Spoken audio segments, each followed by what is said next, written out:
Everyone, welcome to this new episode of this podcast. This is a special episode because I'm recording with the NAU President, José Cruz from La Isla del Encanto, Puerto Rico. How are you? I'm doing great. How are you? I'm doing good. Thank you for accepting this invitation, first of all. Of course, it's a privilege to be here. Sure. And first of all, I want to tell you how this interview is gonna be. Okay. So first of all, I would like you to talk about your background, then about your professional career, your leadership, and after that about your personal life. Okay. So first of all, I know that you are from Puerto Rico. Why did you come to the U.S. and when was that? Well, that's a great question. Actually, I was born in Puerto Rico, but I grew up in Puerto Rico. I early on in my life moved to California first, then Florida, then Honduras, then back to Puerto Rico. So I've been around, as you say, but it wasn't really professionally until about 12, 15 years ago that we decided to move our family to the U.S. More permanently, if you will, from a professional perspective. And the decision was basically built around expanding opportunities for our children at that time. And that is also another very long journey that I'm happy to talk about. We started in Washington, D.C., and here we are in Flagstaff now. Oh, wow. And you're from Bayamón, right? Bayamón, Puerto Rico, el pueblo del chicharrón. Oh, wow. I didn't know that. Yes. Because one time, I had the chance to play a World Cup in Mexico, and the host of that tournament was my city. And we got people from Puerto Rico, Dominican Republic, Venezuela, and different states from Mexico and one state from the US. Excellent. It's called Torneo de las Américas. Have you ever heard about it? I have. So it's, how old were you when you participated? I was 12. 12? Oh, excellent. Uh-huh. Yeah. Yeah, so it was a while ago, but the thing is that my team won the elimination stuff from the state. So we represented our state and we had to host Puerto Rican families in our houses. Oh, that's wonderful. That's when I started meeting people from Puerto Rico. I have a friend here from Puerto Rico too. And also when I was in Coaches College, I had a chance to travel to HACU, Hispanic Association of Colleges and Universities. And I met some friends from Puerto Rico. Yeah, so you're part of the Boricua family then. Yeah. And also another question that I have for you: how was university in Puerto Rico? Because I think that I haven't told you, but right now I'm recording a series of this podcast with international students of NAU. And one question that I always ask them is how's the university in your home country? Sure. Well, the University of Puerto Rico is a gem. It's a cultural driver of the island of Puerto Rico. It has created generations of professionals and provided upward mobility to an island that frankly has been very limited in its ability to develop economically. It's over 100 years old. There's 11 campuses, and I had the privilege of attending the one in Mayagüez, which is on the southwest of the island, and it's a STEM campus. It's the one that's known for engineering programs and world-class university system.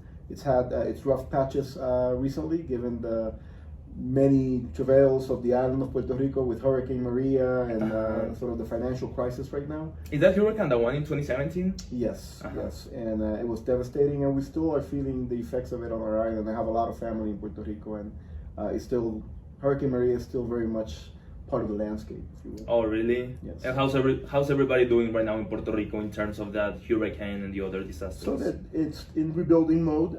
The people are very resilient. So there's now sort of this resurgence of entrepreneurialism, and there's a lot of hope, but there's a lot of challenges as well. I saw that when you just first came to the US, you were an ESL student, right? Yes. Yeah, I was an ESL student too, and I want to ask you, how was that process of learning English as a second language? That's a great question. So I think I was probably in first grade when we first moved to California and Florida. We were a very short time in each place. And so I was in an ESL program. It's way back in the 70s, so ESL looked very different than it does today. I was, pulled out of the classroom several hours a day and put in a little cubicle with headphones and, recordings of Spanish words and how to say them in English. So it wasn't very effective. I actually think I got most of my learning of English early on through TV and comic strips. Oh, really? So just watching TV, I remember the Rocky and Bullwinkle show and Villa Alegre, and I read Peanuts cartoons with Snoopy, and that really led me to, I think, a better place in the ESL program I was in at the time. But it was quite an adventure. It took me a while. How old were you when you just started learning English? I was probably about 6 or 7 years old. Oh, okay, so you were a child. Yeah, I was a child, and so I did get to learn English before moving back to Puerto Rico more for a longer period of time. So I think around 7th grade, we were back on the island all the way through high school, and then I stayed for college. And so those early years with English really helped me. Once I finished my undergrad, I did my graduate work at Georgia Tech in Atlanta. And so it took me a little bit of time again to sort of reconnect with the English language. Yeah. Even though in Puerto Rico we pretty much use them interchangeably. But in a more rigorous manner, it took a little bit of time, but those early years really helped me catch up. Would you say that most people in Puerto Rico speak English or not? They understand English, most people will. Of course, of the younger generation, that is true. And many will speak it. Some of them will be a little shy and self-conscious about speaking it, in the same way that we are, right? Exactly. When we're starting to learn English here in the U.S. But it's a bilingual country, I would say. So when you were studying your undergraduate in Puerto Rico, were the classes in Spanish or English? They were in both. You could say they were kind of in Spanglish, actually. So we did have faculty members that only spoke English, and so the class was fully in English. Then you had faculty members that spoke Spanish, but the textbooks were in English. I was an engineering student. And they would write on the board in English. So your class notes would be in English, but everything would be spoken in Spanish. Oh, really? So it was a really interesting dynamic. Back then it felt totally normal, but now as I think about it, it was really... also from a pedagogical perspective and learning English, right, was very valuable, because you're speaking in Spanish, but you're reading and writing in English at the same time throughout your curriculum. So it was quite an interesting experiment, if you will. Yeah, and I'm asking you this because, like, my friend Giovanna, the one that I met in Haku, she's from Santa Isabel, and I don't remember the name of the university that she's going to. She's an engineering student as well, probably the same one, right? Yeah. And she told me that all of her classes are in English. Yes. So that's what I was asking you these questions. Yeah. So now moving on a little bit into your professional career, I would like you to tell me about how was the process to become the NAU president? Well, it depends on when you want to start, right? We could start back in December of this year when I started interviewing, or we could go back and sort of sketch out the path, because I think it's a journey, right? To get to where you are. In my case, as I said earlier, I went to grad school in Atlanta at Georgia Tech, and really the reason I did that was because I wanted to go back to Puerto Rico and be a faculty member at my alma mater. So I got my PhD in electrical engineering, went back to teach, and then eventually I did the administrative work at the university, and got to the point where I became the Chief Student Affairs Officer for the system, the 11 campuses. It was in UPR, right? UPR, yes. And so from there, then I became connected to certain national efforts around education, and that led eventually to my moving to Washington, D.C. with my family to a nonprofit called the Education Trust. And then just real quickly from there, I moved a few years later to Southern California, Fullerton, to be the provost at Cal State Fullerton. From there back to the East Coast to New York City. To be president of Lehman College in the Bronx. I was there for a few years and then moved to the central office, 25 campus system, as the executive vice chancellor.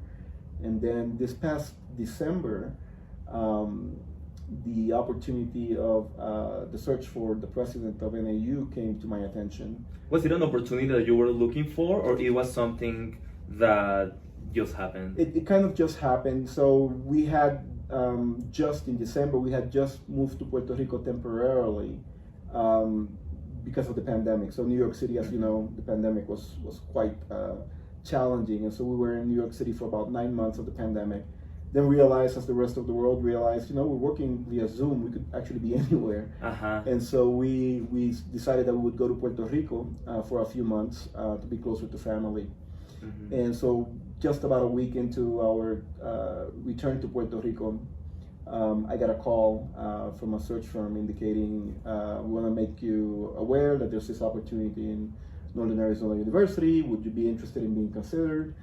And we weren't necessarily looking, right, to move anywhere. But what's interesting is that after that call, my wife says, who called? And I tell her, well, search firm. And she kind of rolls her eyes and, she says, well, what's the opportunity? And I said, Northern Arizona University. And that's where she sort of paused and said, you got to throw your hat in the ring, because 17 years earlier, in our first trip abroad from Puerto Rico as a couple, we had just been going out a few months. We had met as faculty members. Yeah. The place that we chose to travel to was Northern Arizona. We spent time in Sedona, the Grand Canyon. And back then, and you can probably see over my shoulder a picture of her, the Grand Canyon. Yeah, I saw that. Yeah. So we took that picture and we said, one day we're going to live here, right? Wow. And so when the opportunity arose, it just sort of made sense. And through the process, the more I learned about the university, the community, and the potential, the more excited I got. And here we are, privileged that I was selected. That's super cool. Yeah. Now that you were mentioning about interviews, what were the hardest questions that they asked you? Having been 25 years in higher ed, it wasn't so much about the questions being hard as it was about trying to connect the responses to those questions with a lived experience, right? I'm very much about trying to connect what I have gone through and what value I could add to an institution or an organization in response to questions. I'm less about platitudes and talking about in generalities. And so the fact that most of my academic career has been in institutions that are more urban rather than rural, and that have been more focused towards an access mission, whereas this university at the time was more directed towards a high research mission, created some real-time challenges in trying to formulate those responses. But I would say that in the end, it was a very rigorous process, and it really made me reflect a lot on not only my past career, but also what learning from that could be applied to moving this institution forward. Now that you're in a position where you can make many changes, what are the changes that you would like to see in the following years? I think that this university has accomplished much in its 122 years of history. And what I would like is to be part of an effort, collaborative effort, that will reorient our work towards satisfying some of the most urgent needs of the state of Arizona. And then to really scale up the excellence that we have, make it available to more students across the state.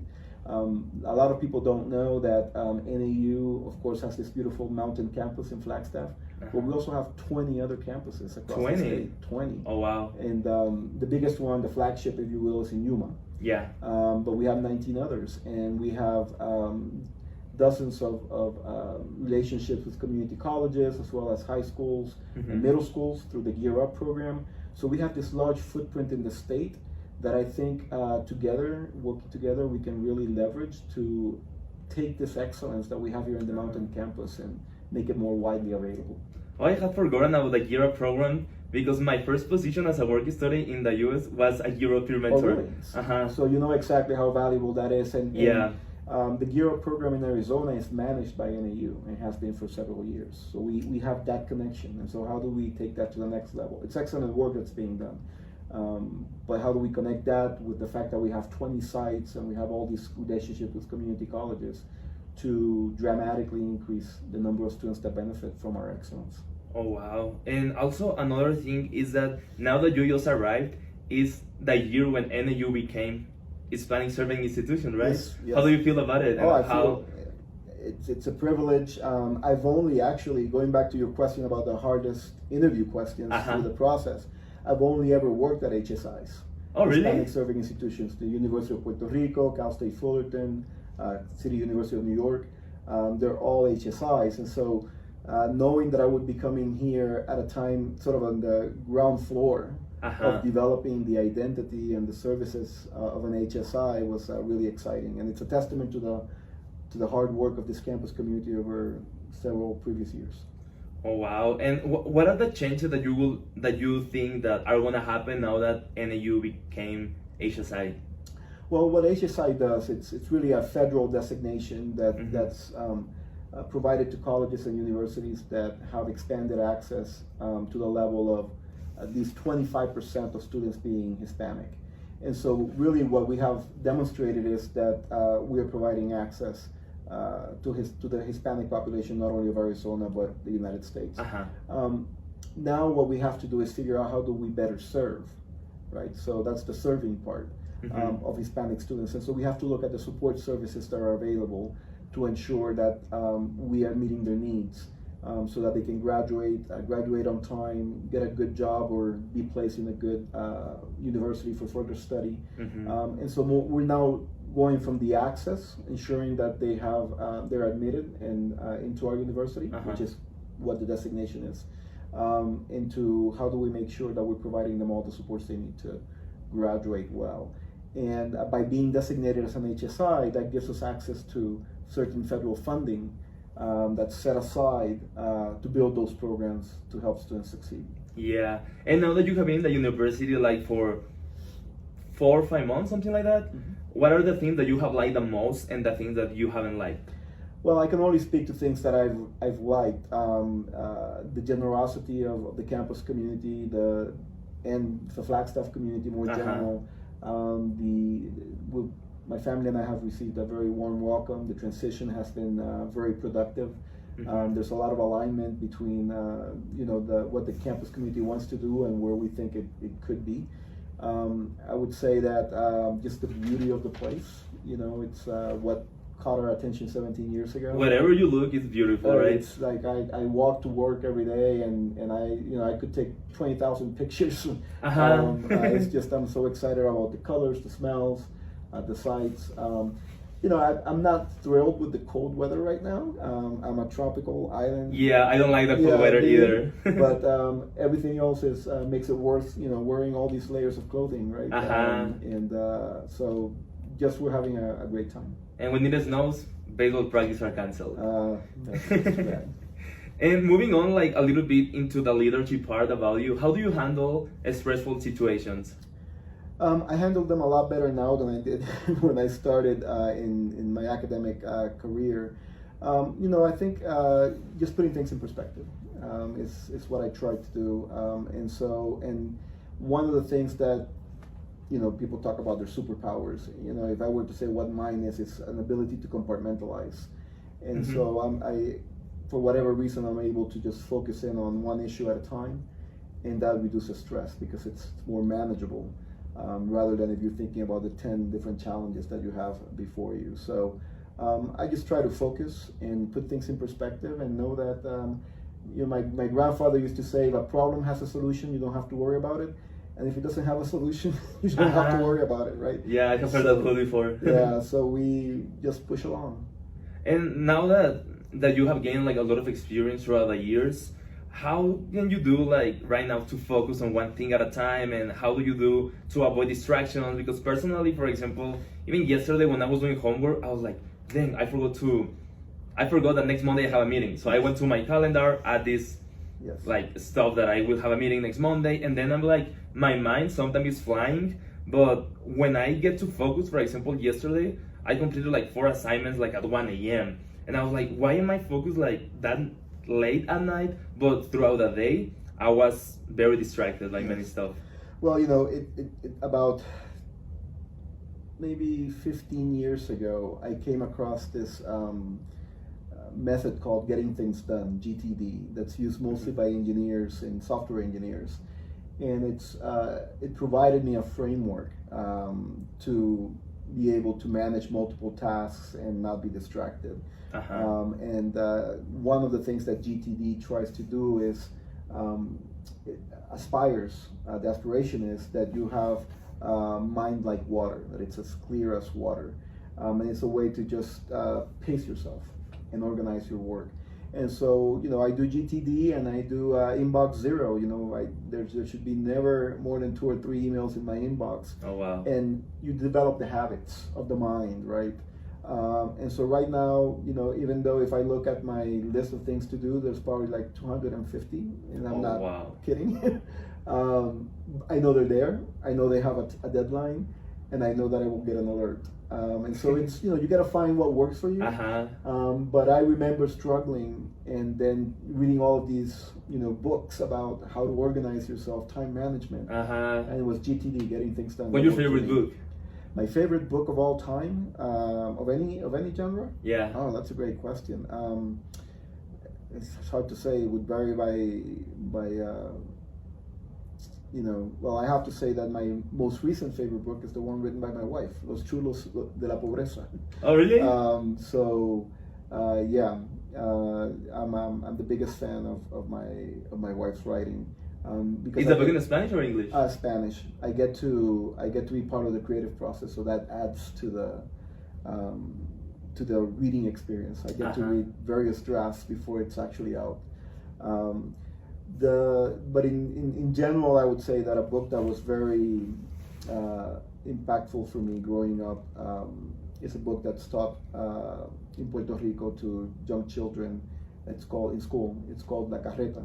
And it talks about the industrialization of Puerto Rico and the inequalities that created for islanders, and that's the theme of inequality, inequity, the value of education have been central to me for my whole life, and that's a book that's maybe taught in 7th or 8th grade. Oh wow, that's very interesting. Now that you are here you were telling me that you have 250 things to do right now. There's a lot of stuff that you do every day, but when it comes to delegation, how do you handle that? Because sometimes as leaders, it's hard to delegate. How have you learned to delegate? Well, it goes to the earlier question around how do you keep focus, and also how do you handle stress. It took a while for me in my trajectory to realize that there are many people that are as capable or more capable than you are as an individual to drive specific actions, that they may do them differently, that it may take them a little longer in your mind, right? But that they are more than capable of doing that. And once you realize that, then it becomes easier to sort of let go. And you start, depending on where you sit on an organization, you start seeing yourself less as the doer and more as the supporter, right, of the work, as a coach. Yeah. So going to your baseball, right? Right now, I think that my role as president, it's in one way, it's sort of the role of a coach. Of just trying to understand what the game looks like, right? What the strategies are moving forward, and who your players are, and what they can do, and how they can move the work in the right direction. And so that's the way I see part of the work. And then the other way that I look at my work is as a discussant. It's about, okay, we have issues we have to deal with. Who needs to be consulted? Who can bring good ideas to the table? Bring them together and just do what you're doing with me right now, which is just lead a discussion. Yeah. And try to surface the good ideas and then hand them over to the team to execute. So that's how I've sort of rationalized, if you will, my role. You have talked a lot about your family. How do you manage your time now that you have a super busy agenda to spend time with your children, with your wife, your cousins, family members, whatever? Yes. Well, it's in this age of Zooms and video chats and texts, it's more of a piecemeal approach, right? So I every couple of days will randomly text one of my 5 kids and hope that they will reply, and that maybe we can sustain the conversation a little bit. I spent a good time on the phone yesterday with my daughter. So you try to find the spaces. My mom and I text every day in the morning. Same. Just how are you? All good. And so you try to make sure that there's a consistent, or if not necessarily frequent, connection to all of your family members, and then to create the opportunities for them to come together. So I'm very much looking forward to Thanksgiving. My 5 kids and their plus ones will be with us here in Flagstaff, and we'll be able to connect over several days and catch up, and then they will go out into the world again. That's very cool because it's almost 1 month and a half from now. Yes, right. Yes. So it's we're getting ready. Everybody just making sure the air travel is right, that we have the rental cars in place, and but it's gonna be fun. It's gonna be my first Thanksgiving in the US this really? year. That's gonna be cool. You were talking that, I remember in the RA training that you mentioned that you really like baseball. Yes. What team do you like? Well, I'm trying to get to liking the Diamondbacks, because I've made it a habit of trying to root for the home team. So sometime I was with the Nationals, and then I was with the Angels, with the Yankees, of course, when I was in the Bronx. The best team. Yeah. So now I'm getting to learn. I'm learning about the Diamondbacks, who are having a rough, year, I guess. Yeah. But, hope to become a fan. Growing up, it was the Houston Astros and the Chicago Cubs and the Atlanta Braves, and it was mostly because at the time they were in national networks, and so I could get the games on TV from TBS and WGN in Chicago. I was a big fan of the Cubs too, but now this summer when they trade Javi Baez, Anthony Rizzo, and Chris Bryant, it's like, yeah, if they're giving up on themselves. But it was a good move, because at the end of this season they were gonna be free agents, so at least they won something. Yeah, that's true. Yeah. Right now, just to finish the interview, I would like you to extend the invitation to ask me some questions. Oh, great. Well, when did you know you wanted to be involved in communications and do this sort of podcast? So I started giving conferences about a book that I published in 2017. So I published the first edition of that book in 2013, and then in 2018 the second edition. So I started giving conferences, but I was traveling from Douglas, Arizona to Hermosillo, Mexico, and I was like back and forth. But it was a time in my purpose of 2020 was to start a podcast so I can share positive messages. And that's how it began, a podcast every week for 12 weeks in a row. Then the pandemic started. I had nothing to share because that podcast is about my experiences, so it was every day it looks the same. And then when I was in Mexico from March to December in the pandemic, I just started to record podcasts sporadically. And then when I came to NAU in January, I was like, I want to start this again and every week. And this podcast that we are recording, I think it's the episode 75. Oh, wow. But it's going to be the 73 in the series. In the series, very good. Well, you've kept it up. So what made you decide to come to NAU? I won a scholarship through the Arizona Board of Regents, and 2 students per year win that scholarship. And the first year when I applied in 2019, I didn't win because only 2 students per year win in the whole college. So I tried again, and then I became the president of my student government association of my college, and I had a chance to win international and regional awards about leadership in Phi Theta Kappa Honor Society, and a lot of stuff like that. And I won the sophomore of the year in 2020. So it was I was trying to do my best in every single opportunity, because my goal was to apply for that scholarship, because it was going to be my last chance. So my goal was if I win, I go to university. If I don't win, I'm going to be back in Mexico just with an associate's. So I had a big motivation to. Wonderful. Well, I'm so great that it's great that you chose NAU and that you were given this opportunity. So you said you just started playing baseball again? Yeah, here in NAU, because the club opened in August, so I made a tryout, and then I'm in the team. What's your position? First baseman. First baseman. Okay. That's great. But I used to be pitcher, and right now I have been telling them, hey, I want to pitch again. I want to pitch again. And they're like, no, I want you to hit bombs. And I was like, yeah, but I want to pitch too. So this Saturday, 2 days from now, we have 2 games in Phoenix. I hope they give me the chance to pitch. Well, they may bring you a distant relief. Are you left-handed or? Right. Okay. Just asked because of the first base connection there. Yeah, the thing is that when I'm in first, I don't get nervous, but when I'm hitting, I get nervous. But when I'm pitching, I don't get nervous. Okay. So the thing is that hitting makes me feel so nervous. Yeah. And wait a second. Yeah, so hitting makes me feel nervous, but the thing is that I just need to get through it again, because I had 2 games 2 Saturdays ago, and I was so nervous when it came to hitting because I hadn't had an actual at bat in a game since 2018. Yeah, it's a long time, and when you see that baseball coming at you, it's quite a sight. So I recently finished watching Ted Lasso, the second season. And Which one? Ted Lasso, which is really a soccer Okay. series.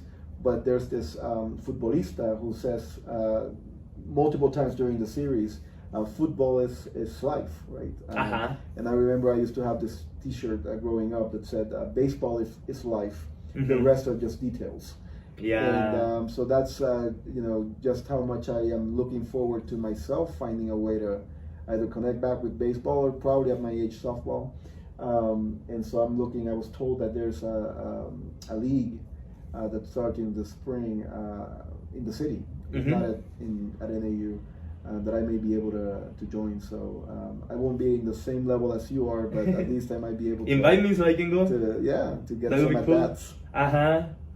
Is it like fast pitch or slow pitch? I hope it's slow pitch. Slow pitch. But yeah, so in when I was in Cal State Fullerton, there was a rec league that the university had that was for faculty and students, and so I was able to join the biology department team and found it to be great fun. So I'm hoping I can find something like that here. I actually asked about the rec teams here at NAU, but they're only for students, so I can only go watch.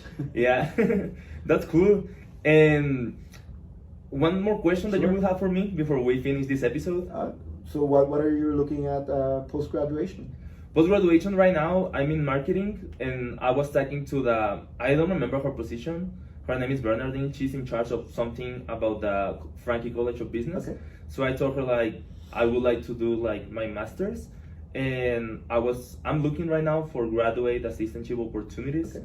And she told me like starting spring that I can start looking for that because my expected graduation date would be in December 2022. December 2022. Very good. Yeah. Well, I'm sure we will be seeing each other on campus Very many soon. times. Yeah, and anything I can do to help, please know that I'm here. And that's true for all of those of your listeners. We are very excited to be here at NAU. And the potential NAU students. That's right. That's right. Any advice that you would give for NAU students just to close this episode? Just enjoy.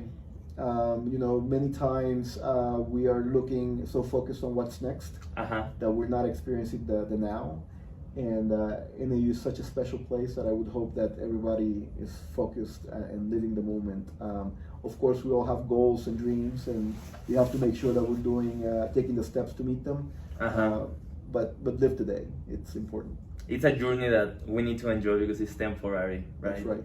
I remember talking to my advisor, and she was like, "Luis, enjoy these years in university because those years will never come back." They will never come back, and they're unlike anything else. Exactly.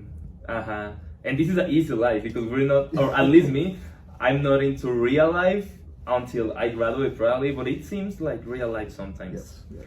Well, thank you everybody for listening to this episode. I hope you all enjoyed, and thank you for staying here until the end of this episode. Please don't forget to share this podcast in your Instagram stories or Facebook stories. You can find me in Instagram as @Luis C as Carlos Estrada and the number 2 at the end. And the president, you can find him in Instagram as @NAU President, right? That's right. Okay, thank you, Mr. President, Thank Jose you. Luis, and greetings to Mexico, US, and Puerto Rico. Muy bien, gracias. See ya. Oh, that was a cool one. Yeah, all right, good. Thank you. Thank you, I enjoyed it. Estuvo padre.